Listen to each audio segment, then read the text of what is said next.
Dear students, good evening. Today we will start the second chapter of section A, The March King, and the author of this chapter is Catherine Little Beckles from page number 11 starting. ਜਿਹੜਾ ਵੀ part ਰਹਿੰਦਾ ਆਪਣੇ ਪਹਿਲੇ chapter ਦਾ ਉਹ ਬਾਅਦ ਦੇ ਵਿੱਚ ਉਸ ਦਾ ਫੋਨੈਟਿਕਸ ਦਾ ਹੀ ਆ ਅਤੇ ਫੋਨੈਟਿਕਸ ਦੇ ਬਾਰੇ ਤਕਰੀਬਨ ਹਰ ਚੈਪਟਰ ਦੇ ਵਿੱਚ ਹੀ ਆਊਗਾ ਲਾਸਟ 'ਤੇ ਜਾ ਕੇ ਅਤੇ ਉਸ ਤੋਂ ਆਪਾਂ ਉਸੇ ਤਰ੍ਹਾਂ ਹੀ ਰਿਵਾਈਜ਼ ਕਰ ਲਾਂਗੇ ਅਤੇ now let us start the reading of the chapter. First of all, we will discuss about the Catherine Little Beckles and also the intro of the chapter, The March King. March. First of all, you must know the meaning of the word March. March ਮਹੀਨੇ ਦਾ ਵੀ ਨਾਮ ਆ. March ਹੁੰਦਾ ਵਾ ਅੱਗੇ ਵਧਣਾ ਕਿਸੇ ਚੀਜ਼ ਦਾ. The March King. ਇਹ ਜਿਹੜਾ ਚੈਪਟਰ ਆ ਕੈਥਰੀਨ ਲਿਟਲ ਬੇਕਲੈਸ ਨੇ ਲਿਖਿਆ ਅਤੇ ਉਸ ਨੇ ਚੈਪਟਰ ਜਿਹੜਾ ਉਸ ਦੇ ਵਿੱਚ ਇੱਕ ਜੌਨ ਫਿਲਿਪ ਸੋਇਸਾ ਜਿਹੜਾ ਸੀ ਇਸ ਬੱਚੇ ਦੇ ਕਰੈਕਟਰ ਦੇ ਉੱਪਰ ਆ. ਉਸ ਦੀ ਇਹ ਸਾਰੀ ਆਧਾਰਿਤ ਕਹਾਣੀ. ਇਹ ਬੱਚਾ ਜਿਹੜਾ ਛੋਟਾ ਜਿਹਾ ਹੁੰਦਾ ਉਸ ਦੇ ਫਾਦਰ ਜਿਹੜੇ ਨੇ ਜੌਨ ਫਿਲਿਪ ਤਾਂ ਜੌਨ ਸੋਇਸਾ ਜਿਹੜਾ ਉਹ ਮਿਲਟਰੀ ਦੇ ਵਿੱਚ ਯੂਨਾਈਟਿਡ ਸਟੇਟਸ ਦੇ ਵਿੱਚ ਮੈਰੀਨ ਬੈਂਡ ਦੇ ਵਿੱਚ ਲੱਗਿਆ ਹੁੰਦਾ. ਮੈਰੀਨ ਬੈਂਡ ਜਿਹੜਾ ਸੀ ਉਸ ਦਾ ਤਕਰੀਬਨ ਲਾ ਲਓ ਤੁਸੀਂ ਹੈਡ ਹੀ ਸੀ ਮਿਸਟਰ ਸੋਇਸਾ. ਤਾਂ ਉਹ ਮਤਲਬ ਇੰਨਾ ਜ਼ਿਆਦਾ ਉਸਨੂੰ ਸ਼ੌਂਕ ਸੀ ਜਾਂ ਇੰਨਾ ਜ਼ਿਆਦਾ ਉਹ ਪਸੰਦ ਕਰਦਾ ਸੀ, ਮਤਲਬ ਪਹਿਲੇ ਨੰਬਰ 'ਤੇ ਆਪਾਂ ਕਹਿ ਲਈਏ ਵੀ ਉਹਦੇ ਵਿੱਚ ਸਕਿੱਲ ਡਿਵੈਲਪ ਹੋ ਚੁੱਕਿਆ ਸੀ ਇਸ ਦਾ ਮੈਰੀਨ ਬੈਂਡ ਵਾਲਾ ਅਤੇ ਅਗਵਾਈ ਕਰਦਾ ਸੀ ਉਹ. ਤਾਂ ਉਹ ਜਦੋਂ ਉੱਥੇ ਲੰਘਦਾ ਤਾਂ ਉਸ ਦਾ ਬੱਚਾ ਅਤੇ ਉਸ ਦੀ ਮਦਰ ਜਿਹੜੇ ਹੈਗੇ ਨੇ ਬੱਚੇ ਦੀ ਮਾਂ ਉਹ ਖੜ੍ਹੇ ਹੁੰਦੇ ਨੇ, ਦੇਖਦੇ ਨੇ ਮਾਰਚ ਮਤਲਬ ਹੋ ਰਹੀ ਆ, ਪਰੇਡ ਹੋ ਰਹੀ ਆ ਉੱਥੋਂ ਵਾਲੀ ਜਿੱਦਾਂ ਆਪਣੇ 26 ਜਨਵਰੀ 'ਤੇ ਆਪਾਂ ਦੇਖਦੇ ਹਾਂ ਵੀ 26 ਜਨਵਰੀ 'ਤੇ ਲਾਲ ਕਿਲ੍ਹੇ 'ਤੇ ਪਰੇਡ ਵਗੈਰਾ ਹੁੰਦੀ, ਝਲਕੀਆਂ ਨਿਕਲਦੀਆਂ ਨੇ. ਉਸੇ ਤਰ੍ਹਾਂ ਹੀ ਉਹ ਵੀ ਮੈਰੀਨ ਬੈਂਡ ਜਿਹੜਾ ਸੀ ਯੂਨਾਈਟਿਡ ਸਟੇਟਸ ਦਾ ਉਹ ਵੀ ਇਸੇ ਤਰ੍ਹਾਂ ਹੀ ਮਾਰਚ ਜਿਹੜਾ ਉਹ ਲੈ ਕੇ ਜਾਂਦੇ ਆ. ਤਾਂ ਉਹ ਦੇਖ ਕੇ ਬੱਚਾ ਬੜਾ ਖੁਸ਼ ਹੁੰਦਾ. ਉਹ ਵੀ ਮਨ ਦੇ ਵਿੱਚ ਸੋਚਦਾ ਵੀ ਮੈਂ ਵੀ ਵੱਡਾ ਹੋ ਕੇ ਆਪਣੇ ਫਾਦਰ ਦੀ ਤਰ੍ਹਾਂ ਹੀ ਜਿਹੜਾ ਇੱਕ ਇਸੇ ਲਾਈਨ ਦੇ ਵਿੱਚ ਹੀ ਜਿਹੜਾ ਹੈ ਬੈਂਡ ਵਾਲੀ ਮੈਰੀਨ ਬੈਂਡ ਵਾਲੀ ਲਾਈਨ ਜਾਊਂਗਾ. ਤਾਂ ਇਸ ਤਰ੍ਹਾਂ ਜਦੋਂ ਲੰਘੀ ਜਾ ਰਹੇ ਆ ਉਹ ਬੱਚਾ ਮਤਲਬ ਉਹਦੇ ਫਾਦਰ ਉਸ ਨੂੰ ਐਡਮਿਟ ਕਰਾਉਂਦੇ ਨੇ ਸਕੂਲ ਦੇ ਵਿੱਚ ਜਾਂਦਾ. ਉਹ ਉੱਥੇ ਉਹਨੂੰ ਮਿਊਜ਼ਿਕ ਦੀਆਂ ਕਲਾਸਾਂ ਜਿਹੜੀਆਂ ਉਹ ਅਟੈਂਡ ਕਰਵਾਉਂਦੇ ਨੇ ਵੀ ਤੂੰ ਮਿਊਜ਼ਿਕ ਜਿਹੜਾ ਹੈ ਉਹ ਸਿੱਖਣਾ ਵੀ ਤਾਂ ਕਿ ਇਹ ਵੀ ਵੱਡਾ ਹੋ ਕੇ ਇਸੇ ਲਾਈਨ ਦੇ ਵਿੱਚ ਆ ਜਾਵੇ. ਤਾਂ ਬੱਚੇ ਨੂੰ ਸ਼ੌਂਕ ਵੀ ਹੁੰਦਾ ਤਾਂ ਉਹ ਸਿੱਖਦਾ. ਅਤੇ ਇੱਕ ਵਾਰ ਕੀ ਹੁੰਦਾ ਉਸ ਦਾ ਸਿੱਖ ਛੇਤੀ ਜਾਂਦਾ ਕਿਉਂਕਿ ਉਸ ਨੂੰ ਸ਼ੌਂਕ ਹੁੰਦਾ, ਇਹ ਅੰਦਰੂਨੀ ਸ਼ੌਂਕ ਆ. ਅਤੇ ਜਦੋਂ ਇੱਕ ਵਾਰ ਉਸ ਦਾ ਕੰਪੀਟੀਸ਼ਨ ਇੱਕ ਹੋਰ ਉਸ ਦਾ ਬੱਚੇ ਦਾ ਸ਼ੌਂਕ ਸੀ ਬੇਸਬਾਲ ਦਾ ਅਤੇ ਇਹ ਕੰਪੀਟੀਸ਼ਨ ਸੀ ਇਸ ਦਾ ਮਿਊਜ਼ਿਕ ਵਾਲਾ. ਤਾਂ ਉਹ ਉਸ ਦਾ ਦਿਨ ਵੇਲੇ ਕੰਪੀਟੀਸ਼ਨ ਸੀ ਮਤਲਬ ਬੇਸਬਾਲ ਵਾਲਾ. ਉਹ ਉਸ ਸਪੋਰਟਸ ਨੂੰ ਖੇਡਣ ਚਲਾ ਜਾਂਦਾ, ਸਵੇਰੇ ਤਿਆਰ ਹੋ ਕੇ ਚਲਿਆ ਜਾਂਦਾ. ਉਹ ਡਰੈਸ ਵਗੈਰਾ ਉਸੇ ਤਰ੍ਹਾਂ ਹੀ ਜਿਹੜੇ ਉਸਨੇ ਸ਼ਾਮ ਦੀ ਪਾਰਟੀ ਜਾਂ ਸ਼ਾਮ ਦੇ ਫੰਕਸ਼ਨ ਦੇ ਲਈ ਉਸ ਦੀ ਡਰੈਸ ਹੁੰਦੀ ਆ ਉਸੇ ਨੂੰ ਹੀ ਉਹਨੇ ਸਵੇਰ ਦਾ ਪਾਇਆ ਹੁੰਦਾ. ਲਾਈਟ ਕਲਰ ਹੁੰਦਾ, ਵਾਈਟ ਹੈ ਉਹ ਕਲਰ ਅਤੇ ਜਲਦੀ ਮੈਲਾ ਹੋ ਜਾਂਦਾ. ਖੇਡਦਾ ਆਪਾਂ ਨੂੰ ਪਤਾ ਹੀ ਆ ਕ੍ਰਿਕਟ ਵਗੈਰਾ ਦੇ ਵਿੱਚ ਬੇਸਬਾਲ 'ਚ ਉਹ ਕਿਵੇਂ ਖੇਡਾਂ ਖੇਡਦੇ ਨੇ ਜਦੋਂ ਤਾਂ ਉਹਨਾਂ ਦੇ ਮਤਲਬ ਕੱਪੜੇ ਵਗੈਰਾ ਕਿਵੇਂ ਜਲਦੀ ਖਰਾਬ ਹੋ ਜਾਂਦੇ. ਇਸੇ ਤਰ੍ਹਾਂ ਹੀ ਉਹ ਬੱਚੇ ਨਾਲ ਹੋਇਆ.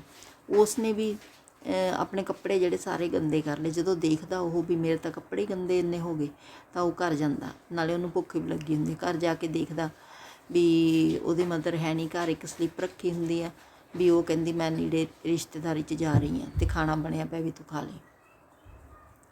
ਉਹ ਬੱਚਾ ਪਹਿਲਾਂ ਜਾ ਕੇ ਕਹਿੰਦਾ ਵੀ ਮੈਂ ਪਹਿਲਾਂ ਕੱਪੜੇ ਦੇਖਾਂ. ਅਤੇ ਜਦੋਂ ਦੇਖਦਾ ਉੱਪਰ ਲਾਂਡਰੀ ਵਗੈਰਾ ਕੁਛ ਵੀ ਨਹੀਂ ਹੁੰਦਾ.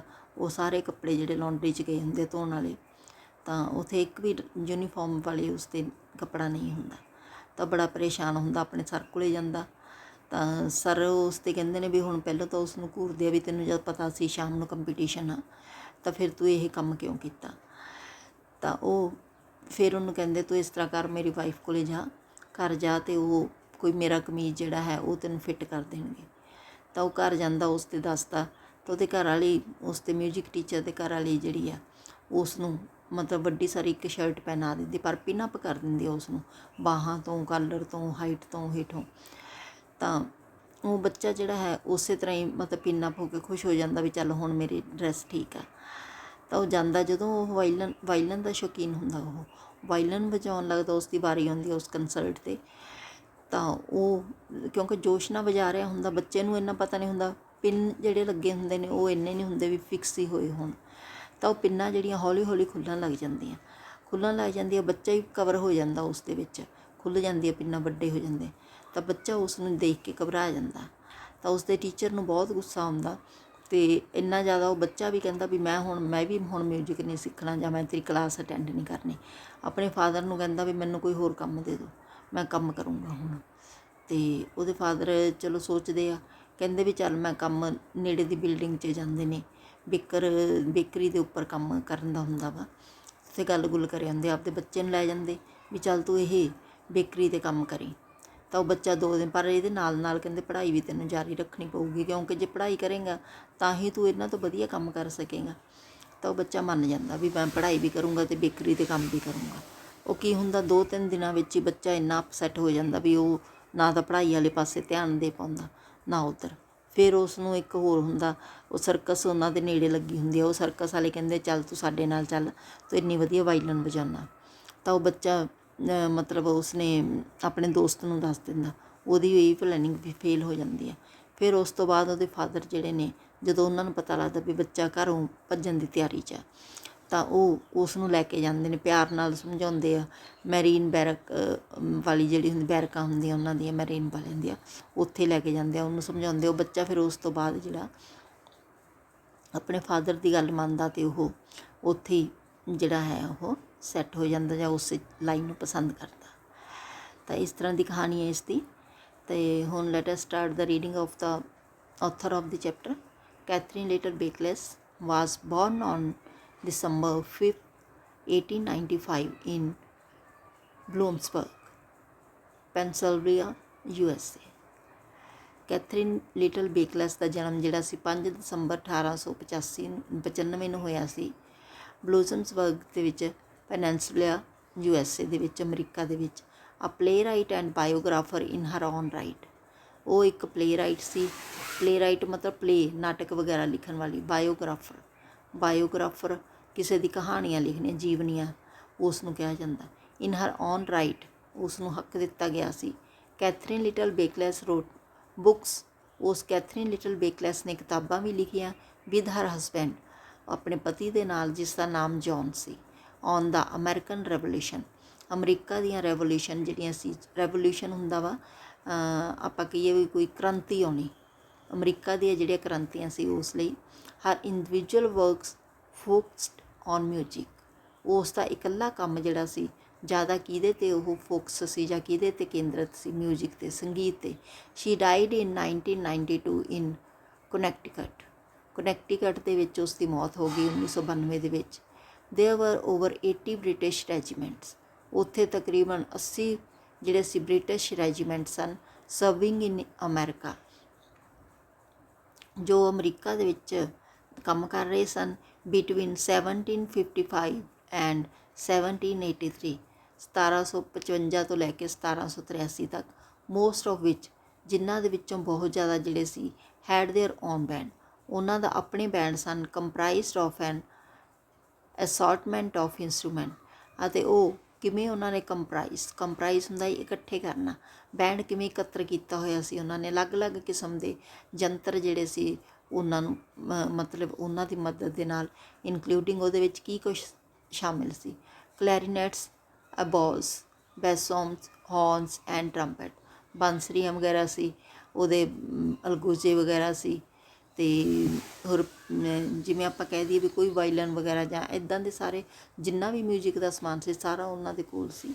ਦੀਸ ਮਿਲਟਰੀ ਬੈਂਡਸ, ਇਹ ਮਿਲਟਰੀ ਵਾਲੇ ਬੈਂਡ ਜਿਹੜੇ ਸਨ, not only executed their regimental duty, ਉਹਨਾਂ ਨੇ ਕੇਵਲ ਆਪਣੇ ਰੈਜੀਮੈਂਟ ਦੀਆਂ ਉਸ ਟੁਕੜੀ ਦੇ ਵਿੱਚ ਜਿਹਦੇ 'ਚ ਸ਼ਾਮਲ ਸੀ, ਕੇਵਲ ਉਹੀ ਫਰਜ਼ ਨਹੀਂ ਨਿਭਾਇਆ ਉਹਨਾਂ ਨੇ, but also played a large role in civilian musical life, ਪਰ ਉਹਨਾਂ ਨੇ ਇੱਕ ਬਹੁਤ ਵੱਡਾ ਰੋਲ ਵੀ ਜਿਹੜਾ ਅਦਾ ਕੀਤਾ, ਜੋ ਆਮ ਨਾਗਰਿਕ, ਸਿਵਿਲੀਅਨ ਮਿਊਜ਼ੀਕਲ ਲਾਈਫ, ਜੋ ਸੰਗੀਤ ਦੀ ਜ਼ਿੰਦਗੀ ਸੀ ਆਮ ਨਾਗਰਿਕ ਦੀ, ਉਸ ਲਈ ਵੀ।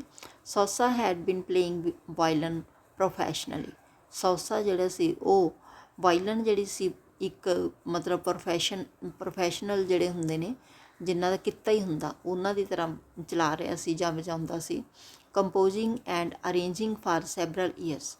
ਕੰਪੋਜ਼ ਵੀ ਕਰ ਰਿਹਾ ਸੀ, ਉਹਨਾਂ ਨੂੰ ਜੋੜ ਰਿਹਾ ਸੀ, ਉਹਨਾਂ ਨੂੰ ਤਰਤੀਬ ਦੇ ਰਿਹਾ ਸੀ ਕਾਫੀ ਸਾਲਾਂ ਤੋਂ। ਐਂਡ ਔਨ ਸੈਵਰਲ ਓਕੇਜ਼ਨ, ਅਤੇ ਅਨੇਕਾਂ ਮੌਕਿਆਂ ਦੇ ਉੱਪਰ ਹੈਡ ਕੰਡਕਟਰ ਥੀਏਟਰ, ਉਹਨਾਂ ਨੇ ਥੀਏਟਰ ਵੀ ਕੰਡਕਟ ਕੀਤਾ। ਔਰਕੈਸਟਰਾਸ ਲਾਈਕ ਦਾ ਵਾਸ਼ਿੰਗਟਨ ਥੀਏਟਰ, ਕੈਮਿਕੋ 9, ਅਤੇ ਉਹਨਾਂ ਨੇ ਵਾਸ਼ਿੰਗਟਨ ਦੇ ਵਿੱਚ ਵੀ ਥੀਏਟਰ ਕੈਮਿਕੋ 9 ਜਿਹੜਾ ਸੀ ਉਸ ਨੂੰ ਵੀ ਕਹਿੰਦੇ ਉਸਨੇ ਮਤਲਬ ਉੱਥੇ ਵੀ ਗ੍ਰਿਫਤ ਰੱਖੀ ਆਪਣੀ। ਦਸ ਇਨ 1880, ਇਸ ਤੋਂ ਬਾਅਦ ਫਿਰ 1880 ਦੇ ਵਿੱਚ when the US marine band was in search of new leadership, ਜਦੋਂ ਅਮਰੀਕਾ ਦੇ ਮੈਰੀਨ ਬੈਂਡ ਜਿਹੜਾ ਸੀ ਉਸ ਨੂੰ ਭਾਲ ਸੀ ਕਿਸੇ ਨਵੇਂ ਲੀਡਰਸ਼ਿਪ ਦੀ, ਕਿਸੇ ਨਵੇਂ ਅਗਵਾਈ ਕਰਤਾ ਦੀ, ਉਸ ਵੇਲੇ ਸੌਸਾ ਵਾਜ਼ ਦਾ ਪਰਫੈਕਟ ਕੈਂਡੀਡੇਟ।